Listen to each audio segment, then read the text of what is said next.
আসসালামু আলাইকুম প্রিয় দর্শক, রাহমাতুল্লাহ। এই রমজানের প্রখর রোদ, ক্ষুধায় কাতর বিশ্বনবী মোহাম্মদ সাল্লাল্লাহু আলাইহি ওয়াসাল্লাম ঘরে নেই একটিও খেজুর, নেই এক ফোঁটা খাবার।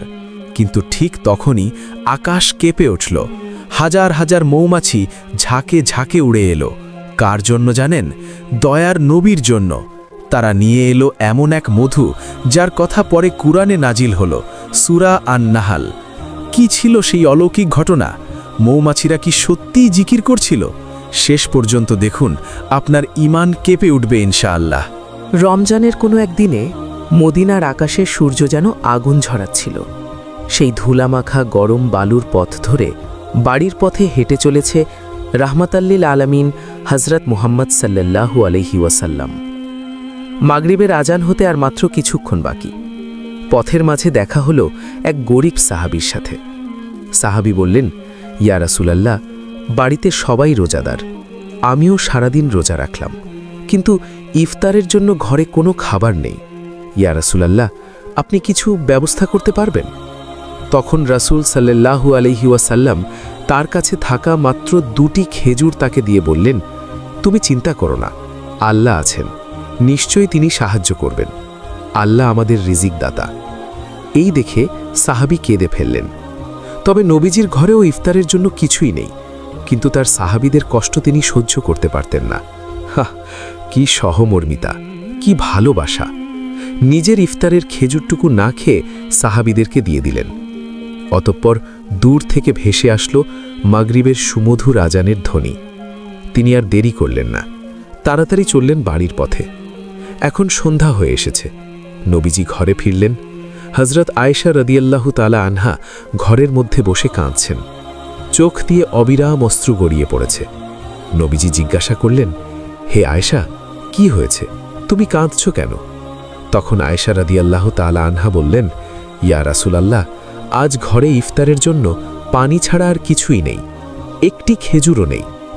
যার জন্য এই পৃথিবী সৃষ্টি হয়েছে, যিনি সারা জাহানের নবী, তার ঘরে আজ ইফতারের জন্য কিছুই নেই। এই কষ্ট আমি সহ্য করতে পারছি না। এই কথা শুনে প্রিয় নবীজি মুচকি হেসে বললেন, হে আয়েশা, তুমি চিন্তা করো না, আল্লাহ আছেন, তিনি আমাদের রিজিক দাতা, তিনি অবশ্যই কোনো ব্যবস্থা করবেন। আয়েশা রাদিয়াল্লাহু তাআলা আনহা আর কিছু বলতে পারলেন না, শুধু কাঁদতে লাগলেন। শুধু পানি পান করেই সেদিন ইফতার শেষ করলেন। অতঃপর পরের দিন প্রিয়া নবীজি রোজা রাখলেন। সকালবেলা সাহাবাদের খোঁজ খবর নেওয়ার জন্য রোজা অবস্থায় একাই ঘর থেকে বের হলেন। তিনি হাঁটতে শুরু করলেন ক্লান্ত পায়ে। কিন্তু প্রচণ্ড গরমে নবীজির পবিত্র ঠোঁট শুকিয়ে গেছে, গলা শুকিয়ে কাঠ হয়ে গেছে, পেটে প্রচণ্ড ক্ষুধা। ক্লান্ত শরীর নিয়ে হাঁটতে হাঁটতে তিনি মক্কার বাইরে চলে এলেন। সেখানে কোনো মানুষ নেই, শুধু পাহাড়, শুধু পাথর, শুধু নিস্তব্ধতা। একটা বড় পাথরের ওপর তিনি বসে বিশ্রাম নিচ্ছিলেন। তারপর আস্তে আস্তে বললেন, হে আল্লাহ, আমি ক্ষুধার্ত, আমি তৃষ্ণার্ত, কিন্তু আমার সাহাবীদের ওপর রহমত বর্ষণ করো। হে আল্লাহ, তুমি আমার রব, তুমি আমাকে ভুলে যাওনি, আমি শুধুমাত্র তোমার উপর ভরসা করি। দয়ার নবীজির এমন ক্লান্ত আর ক্ষুধার্ত দেখে আকাশ কেঁপে উঠল। কেঁপে উঠল পাহাড়, স্তব্ধ হয়ে গেল, বাতাস থেমে গেল, পুরো সৃষ্টি জগৎ যেন স্থির হয়ে গেল। আল্লাহর আরশের ফেরেশতারা একে অপরকে বলতে লাগলো, আহ, কি কষ্ট! যেই নবীকে সৃষ্টি না করলে এই পৃথিবী সৃষ্টি হতো না, সেই নবী আজ ক্ষুধার্ত। এত কষ্টের মাঝেও নবীজির মুখে হাসি, কিন্তু এই কষ্ট আমরা কিভাবে সইব? হে আমাদের রব, নবীজিকে সেবা করার আদেশ করুন। এদিকে দয়ার নবীজি ক্লান্ত শরীর নিয়ে সেই স্থানে হেলান দিয়ে ঘুমিয়ে পড়লেন। আর তখনই পৃথিবীর বুকে শুরু হলো এক অলৌকিক ঘটনা। পৃথিবীর বিভিন্ন প্রান্তে, বিভিন্ন বাগানে, ফুলের মধ্যে হাজার হাজার মৌমাছি তখন কাজে ব্যস্ত। কেউ ফুলের রস সংগ্রহ করছে, কেউ মৌচাক বানাচ্ছে। হঠাৎ সব মৌমাছি থমকে গেল। ফুলের মধ্যে বসে থাকা মৌমাছিরা হঠাৎ অনুভব করল কিছু একটা ঘটেছে। গাছের ফুল যেন কাঁদছে। তারা একে অপরকে বলল, কি হলো? কেন আমাদের হৃদয় কাঁপছে? কেন মনে হচ্ছে কেউ কাঁদছেন? তখন দূরত রানী মৌমাছি সেখানে এসে হাজির হলো। তখন সব মৌমাছি অবাক হয়ে তাকালো। রানী মৌমাছি বলল, আমি জানি কি হয়েছে। আল্লাহর হাবিব, দোজাহানের বাদশাহ, দয়ার নবী হযরত মুহাম্মদ সাল্লাল্লাহু আলাইহি ওয়াসাল্লাম, তিনি ক্ষুধার্ত। নবীজি রোজা রেখেছেন, কিন্তু তার ঘরে ইফতারের জন্য কিছুই নেই। সব মৌমাছিরা চমকে উঠল। তারা বলল, আহ, নবীজি ক্ষুধার্ত, এটা কিভাবে হয়? রানী মৌমাছি বলল, আল্লাহ তাআলা আমাদের ইলহাম দিয়েছেন, আমরা নবীজির জন্য মধু নিয়ে যাব। সব মৌমাছিরা একসাথে বলল, চলো আমরা এখনই যাই। সাথে সাথে হাজার হাজার মৌমাছি বিভিন্ন বাগান থেকে, বিভিন্ন দেশ থেকে উড়িয়ে এলো। তারা সবাই একটা জায়গায় জড়ো হলো। তারা তাদের সবচেয়ে সুন্দর, সবচেয়ে পবিত্র, সবচেয়ে মিষ্টি মধু নিয়ে এলো। রানী মৌমাছি বলল, আমরা যে মধু নবীজিকে দেব সেটা হতে হবে আমাদের ভালোবাসা, আমাদের শ্রদ্ধা, আমাদের মহব্বত। সব মৌমাছিরা একসাথে বলল, চলো এখনই রওনা দেই। তারপর দূর থেকে ঝাঁকে ঝাঁকে মৌমাছি উড়ে আসতে লাগলো। এদিকে নবীজি তখনও বসে আছেন, চোখ বন্ধ করে দোয়া করছেন। হঠাৎ নবীজির কানে ভেসে এলো এক অদ্ভুত ভন ভন শব্দ। আকাশের দিকে চেয়ে দেখলেন দূর থেকে কতগুলো ছোট ছোট পোকার মতো কোনো জিনিস এদিকেই আসছে। এটা দেখার জন্য তিনি দ্রুত সেদিকে রওনা হলেন। কিন্তু সেখানে যাওয়ার আগেই বিশাল সেই মৌমাছির ঝাঁক নবীজিকে ঘিরে ধরলেন। কিন্তু একটাও ভুল ফোটালো না, বরং তারা যেন সালাম দিচ্ছে, সম্মান দিচ্ছে। নবীজি অবাক হয়ে বললেন, সুবহানাল্লাহ, তোমরা কারা? তোমরা কোথা থেকে আসছো? হঠাৎ তখনই আল্লাহর হুকুমে রানী মৌমাছির মানুষের মতো কথা বলতে লাগল, আসসালামু আলাইকুম ইয়া রাসূলাল্লাহ। নবীজি আরও বিস্মিত হলেন। তিনি বললেন, ওয়ালাইকুম আসসালাম। তোমরা কথা বলতে পারো?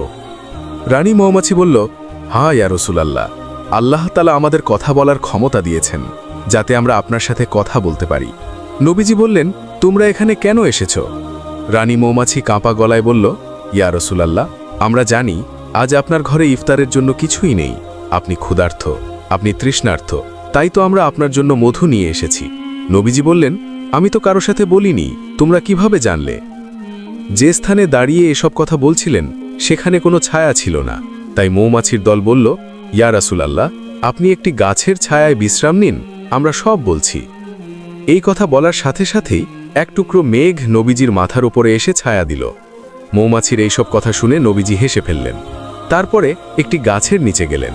তখন মৌমাছির দল বলল, ইয়া রাসূলাল্লাহ, আপনি যখন ক্ষুধার্ত ছিলেন, কষ্টে ছিলেন, আমরা তখন ফুলের মধ্যে রস পান করছিলাম। হঠাৎই দেখি ফুলগুলো কেঁদে উঠল, গাছেরা কেঁদেছে, পাহাড়েরা কেঁদেছে, আর আমরা মৌমাছিরা আপনার নাম নিয়ে বেঁচে আছি। আমরা কিভাবে চুপ করে থাকতে পারি? দয়ার নবীজি অবাক হয়ে গেলেন এবং বললেন, তোমরা আমার নাম নিয়ে বেঁচে আছো, এটা কি বলছো? আর তোমরা কিভাবে মধু তৈরি করো? তখন রানী মৌমাছি বলল, ইয়া রাসূলাল্লাহ, আমরা সারাদিন ফুলে ফুলে ঘুরি, বিভিন্ন রকম ফুলের রস সংগ্রহ করি। কোনো ফুল টক, কোনো ফুল তেতো, আবার কোনো ফুল মিষ্টি। আমরা সব রকম রস পান করি। সেই রস আমাদের পেটে হজম হয় এবং তারপর আমরা সেটা বের করে দেই, মলত্যাগ করি। দয়ার নবীজি বললেন, তাহলে এত মিষ্টি হয় কিভাবে? রানী মৌমাছি বলল, ইয়া রাসূলাল্লাহ, আল্লাহর হুকুমে আমরা একটি পবিত্র নাম উচ্চারণ করি, একটি মহান নামের জিকির করি, আর সেই নামের রহমত বরকত থেকে মধু এত মিষ্টি হয়। তারপর সকল মৌমাছি মিলে জিকির করতে লাগল, লা ইলাহা ইল্লাল্লাহু মুহাম্মাদুর রাসূলুল্লাহ। সব মৌমাছিরা একসাথে সুরেলা কণ্ঠে জিকির করতে করতে আকাশ কাঁপিয়ে দিল। আর একদল মৌমাছি পবিত্র সেই মধু একটি গাছের পাতার উপর এনে দিল। তারা বলল, ইয়া রাসূলাল্লাহ, দয়া করে এই মধু দিয়ে ইফতার করবেন। নবীজির চোখ দিয়ে অশ্রুধারা বয়ে গেল। তিনি মাথা নিচু করে ফেললেন। তিনি কাঁদতে কাঁদতে বললেন, আমি তো শুধু আল্লাহর গোলাম।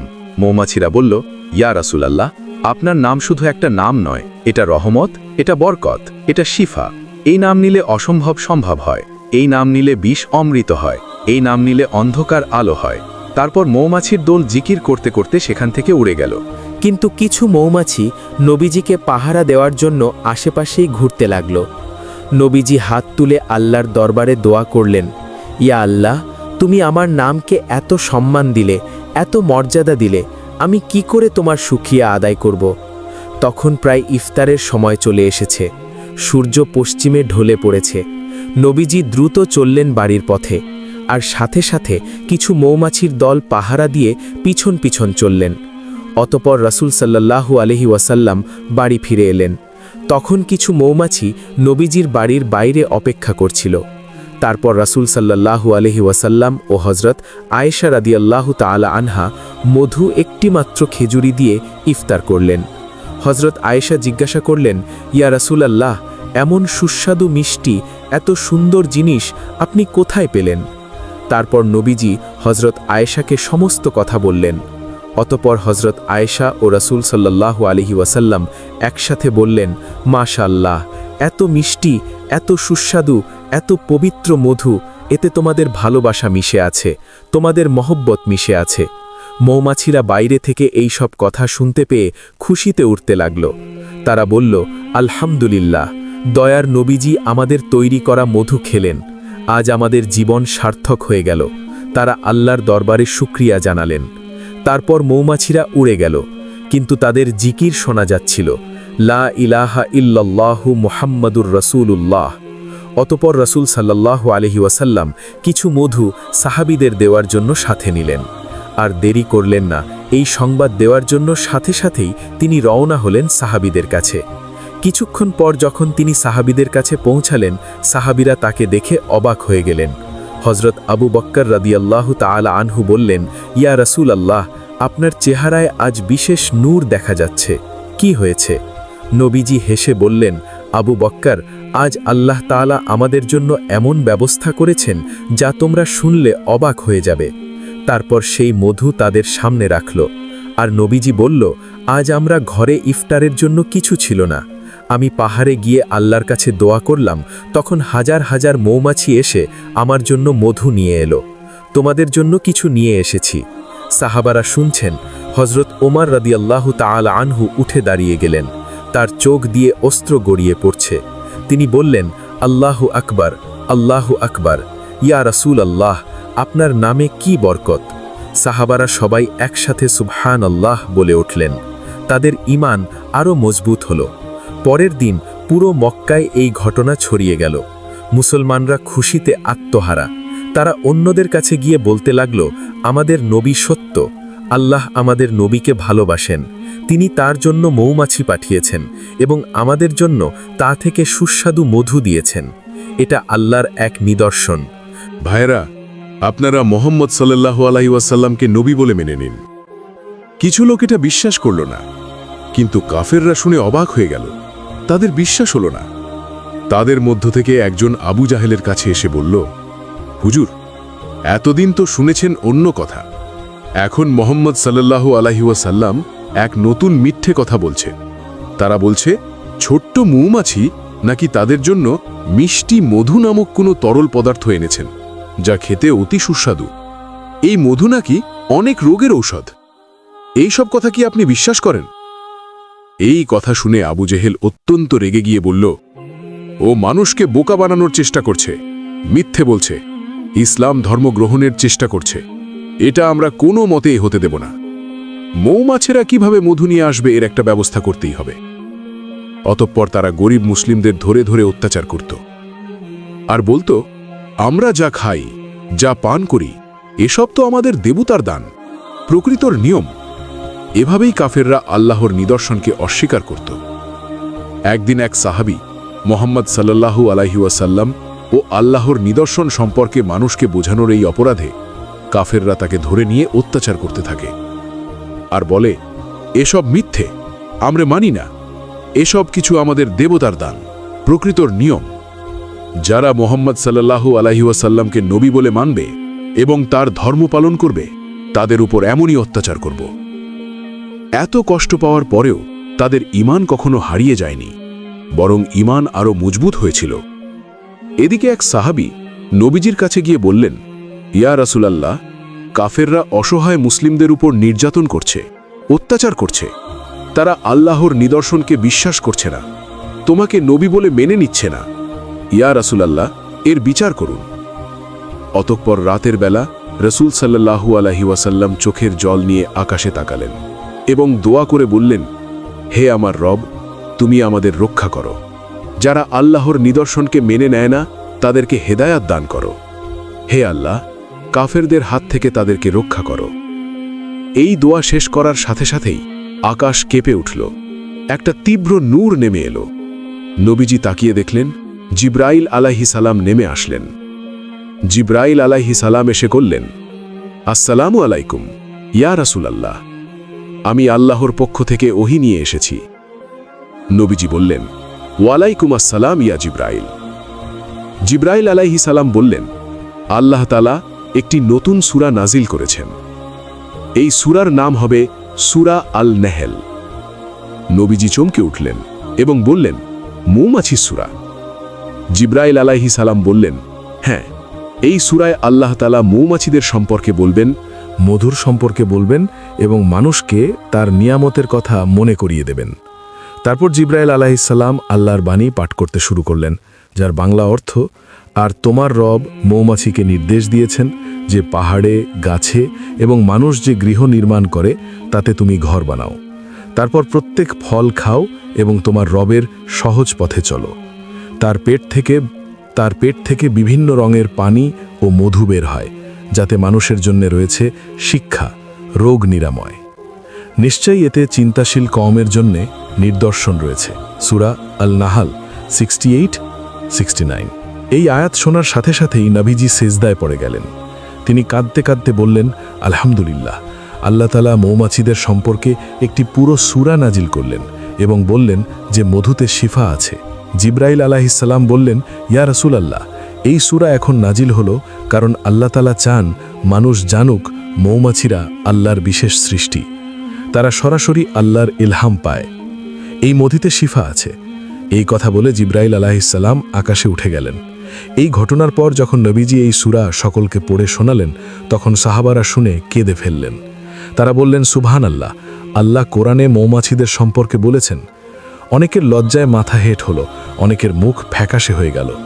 অনেকে বিশ্বাস করলেও আবু জাহেল তখনও বিশ্বাস করতে পারেনি। তারপর থেকে কাফেরদের অত্যাচার কিছুটা হলেও কমে গিয়েছিল। তারা জানত কিন্তু বিশ্বাস করত না, আল্লাহর নিদর্শনকে ইচ্ছা করেই অস্বীকার করত। এই সংবাদ পুরো মক্কায় ছড়িয়ে গেল। কিন্তু কিছু সত্য সন্ধানী কাফের যারা সত্য খুঁজছিল, তারা ভাবতে শুরু করল। আবু জাহেল সেই ব্যক্তিকে বলল, তুমি লুকিয়ে লুকিয়ে লক্ষ্য রাখবে মুহাম্মদ মিথ্যে বলছে কিনা। সেই ব্যক্তি একদিন লুকিয়ে লুকিয়ে এই ঘটনা জানার জন্যে একটা মৌমাছির মৌচাকের কাছে গেল। সে লুকিয়ে এক কোষকোণে বসে থাকল। কিছুক্ষণ পর সে যা দেখল তার চোখেও বিশ্বাস করতে পারল না। সে হতবাক হয়ে গেল। সে দেখল মৌমাছিরা যখন মধু তৈরি করছে, তখন তাদের ডানার শব্দ একটা বিশেষ সুর তৈরি করেছে। সেই সুর কান পেতে শুনছে। শুনে মনে হচ্ছে তারা বলছে, লা ইলাহা ইল্লাল্লাহু মুহাম্মাদুর রাসূলুল্লাহ। তখন ওই কাফের আবারও কান পেতে শোনার চেষ্টা করল। আবারও তার কানে ভেসে আসলো সেই পবিত্র জিকির, লা ইলাহা ইল্লাল্লাহ মুহাম্মাদুর রাসূলুল্লাহ। এবার সে চমকে উঠল। তার চোখ দিয়ে অশ্রু গড়িয়ে করল। তার বুঝতে আর বাকি রইল না। সে আর দেরি করল না। সে দৌড়ে নবীজির কাছে এসে কাঁদতে কাঁদতে বলল, ইয়া রাসূলুল্লাহ, আমাকে ক্ষমা করে দিন। আমি সত্য দেখেছি, মৌমাছিরা সত্যি আপনার নাম নিয়ে মধু তৈরি করে। আমি সাক্ষী দিচ্ছি, লা ইলাহা ইল্লাল্লাহ মুহাম্মাদুর রাসূলুল্লাহ। আল্লাহ ছাড়া কোনো মাবুদ নাই এবং মুহাম্মদ সাল্লাল্লাহু আলাইহি ওয়াসাল্লাম তার রাসূল। নবীজি তাকে বুকে জড়িয়ে বললেন, আলহামদুলিল্লাহ, আল্লাহ তোমাকে হেদায়েত দিলেন। এভাবে মৌমাছিদের এই ঘটনা অনেক কাফেরকে মুসলমান বানালো। কিন্তু আবু জাহেল এসব কথা বিশ্বাস করল না। সে তার সঙ্গীদের বলল, চলো আমরা অন্য কিছু দিয়ে মুহাম্মদকে গিয়ে পরীক্ষা করব। এই বলে আবু জাহেল তার হাতের মধ্যে কয়েকটি পাথরের টুকরো নিলেন। কয়েকজন সঙ্গীকে নিয়ে নবীজির বাড়ির সামনে গিয়ে হাজির হলো। বাইরে থেকে ডাকল, হে মুহাম্মদ, বাইরে এসো। রাসূল সাল্লাল্লাহু আলাইহি ওয়াসাল্লাম আস্তে আস্তে বাইরে চলে আসলেন এবং নরম সুরে বললেন, কি ব্যাপার, আপনারা এ সময় এসেছেন? তখন আবু জাহেল বলল, হে মুহাম্মদ, আমরা একটি বিশেষ কারণে তোমার কাছে এসেছি। আর তুমি যদি এটা বলতে পারো তাহলে আমরা বিশ্বাস করব তুমি আল্লাহর নবী, তুমি সত্য কথা বলো। তখন রাসূল সাল্লাল্লাহু আলাইহি ওয়াসাল্লাম বললেন, কি কথা বলুন, কি জানতে এসেছেন? তখন আবু জেহেল বলল, আমার হাতের মুঠার মধ্যে কি আছে বলতে পারবে? নবীজি বললেন, আমি কিছু বলবো না, তবে তোমার হাতের মধ্যে যা লুকিয়ে রেখেছ তারাই আজ কথা বলবে। এই কথা বলার সাথে সাথেই সবাই উচ্চ স্বরে হাসতে লাগল। আর ঠিক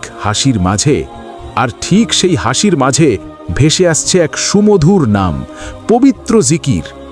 আবু জেহেলের হাতের ভিতর থেকে পাথরগুলো যেন জবান খুলে গেল। তারা উচ্চ স্বরে জিকির করতে লাগল, লা ইলাহা ইল্লাল্লাহ মুহাম্মাদুর রাসূলুল্লাহ।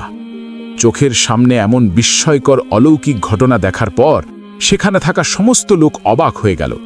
তখন মুহাম্মদ সাল্লাল্লাহু আলাইহি ওয়াসাল্লাম বললেন, চাচা যান, এবার আপনি বিশ্বাস করেছেন তো?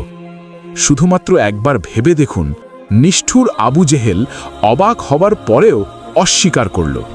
শেষে শুধু বলল, হে মুহাম্মদ, তুমি এত বড় জাদুঘর, আমি আগে জানতাম। এই কথা বলার পর তারা সবাই সেখান থেকে চলে গেল। কিন্তু নবীজি অবাক হয়ে তাকিয়ে রইল, কেননা এত বড় নিদর্শন পাওয়ার পরেও সে অস্বীকার করল। হেদায়েতের মালিক একমাত্র আল্লাহ। একবার এক তায়েব, যিনি নবীজিকে দেখেননি, তিনি হজরত আবু হুরেরা রাদিয়াল্লাহু তাআলা আনহুকে জিজ্ঞাসা করলেন, আপনি কি সত্যি বিশ্বাস করেন মৌমাছিরা নবীজির নাম নিয়ে মধু তৈরি করে? হজরত আবু হুরেরা রাদিয়াল্লাহু তাআলা আনহু কেঁদে ফেললেন এবং বললেন, আহা, আমি বিশ্বাস করি, কারণ নবীজি নিজে আমাদের বলেছেন এবং আল্লাহ তাআলা কোরআনে মৌমাছিদের সম্পর্কে বলেছেন, মধুতে শিপা আছে বলেছেন। তায়েব বললেন, এখন থেকে আমি মধু খাবার সময় নবীজির নাম নেব।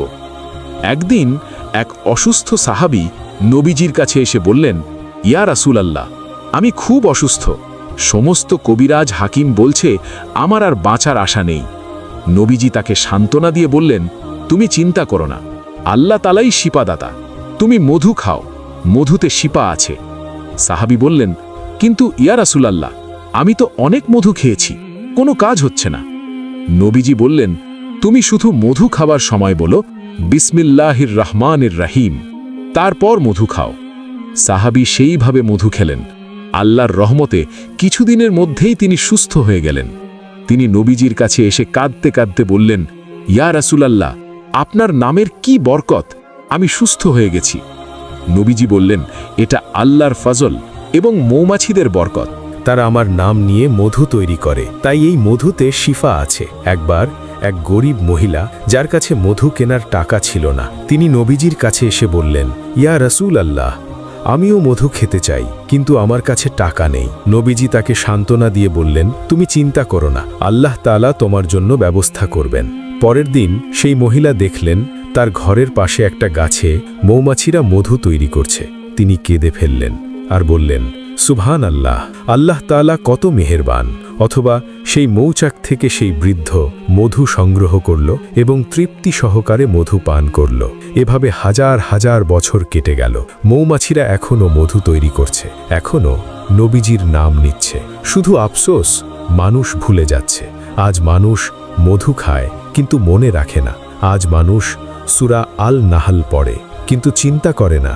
আল্লাহ তাআলা কোরআনে বলেছেন, নিশ্চয়ই এতে চিন্তাশীল কওমের জন্য নিদর্শন রয়েছে। কিন্তু আমরা কি চিন্তা করছি? আজ আমরা যদি সূরা আল নাহল পড়ি এবং চিন্তা করি, তাহলে বুঝব আল্লাহ তাআলা মৌমাছিদের সরাসরি ইলহাম দিয়েছেন।